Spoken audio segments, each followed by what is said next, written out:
আজকে যুবকরা ডিপ্রেশনে ভুগছেন। কেন ডিপ্রেশনে ভুগছেন? ভোগের যত আইটেম আছে দুনিয়া সবই তো আপনার হাতের নাগালে। কেন ডিপ্রেশনে ভুগছেন? কেন আত্মহত্যার প্রবণতা বাড়ছে? কেন মানুষ ডিপ্রেশনের কারণে দিন দিন অস্থির হচ্ছে? কেন মানসিক রোগী তরতর করে বেড়ে চলেছে?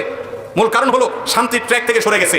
শান্তি ভোগের মধ্যে নাই, শান্তি নাটক সিনেমায় বুধ হওয়ার মধ্যে নাই, শান্তি মাদকের বোতল হাতে নেওয়ার মধ্যে নাই, শান্তি জেনার মধ্যে নাই, শান্তি চোখের জেনার মধ্যে নাই, শান্তি দুনিয়াতে ভোগ আনন্দের মধ্যে নাই। শান্তি হলো আল্লাহর আনুগত্যের মধ্যে থেকে যতটুকু বৈধ ভোগ আছে ততটুকু করার মধ্যে।